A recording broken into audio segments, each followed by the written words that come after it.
Cet énorme chèque signé par un champion du 2018 pour aider son ancien club en difficulté.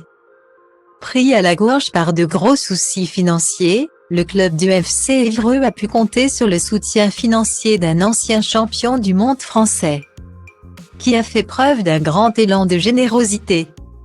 Certains footballeurs, qui ont la chance de très bien gagner leur vie, se montrent parfois particulièrement généreux pour les causes qui leur tiennent à cœur ou pour aider des personnes ou structures en difficulté. Champion sur le terrain, Kylian Mbappé l'est aussi dans sa vie personnelle, lui qui n'hésite jamais à reverser ses primes de Coupe du Monde à des associations. En décembre dernier, lors d'un entretien accordé aux Parisiens, Christophe Robert, le délégué général de la Fondation Abbé Pierre, avait confié que la star du PSG avait, à plusieurs reprises, fait des dons colossaux à l'association qui lutte contre le mal-logement, sans l'ébruiter dans les médias. Kylian a souhaité soutenir la fondation avec un don assez conséquent, et il l'a refait à 2 reprises pendant la période Covid. Puis une nouvelle fois après, avait-il déclaré. Puis d'ajouter, ça ne s'est pas limité au strict plan financier. Il a été question de mise en relation et d'action. Ça a été un signal de soutien dans la durée et ça nous a beaucoup touchés.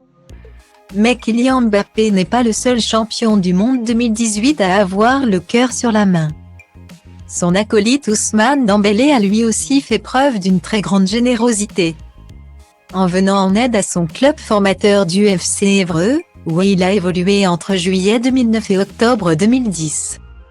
En proie à de gros problèmes financiers, le club a eu la surprise de recevoir un chèque d'un montant de 100 000 € de la part du footballeur de 25 ans, une somme dévoilée par le journaliste Alexandre Sanson. C'est grâce à un message posté par le club sur les réseaux sociaux que les supporters français ont appris le geste du joueur. Ousmane a toujours soutenu le club et nous permet aujourd'hui, avec l'accompagnement de nos éducateurs et bénévoles, d'offrir à nos 700 licenciés de meilleures conditions pour pratiquer leur discipline et suivre ses pas. Son geste généreux exprime à quel point Ousmane n'a jamais perdu de vue son club formateur et montre ici la voie de l'humilité. Pouvait-on lire. C'est ce qui s'appelle ne pas oublier d'où l'on vient.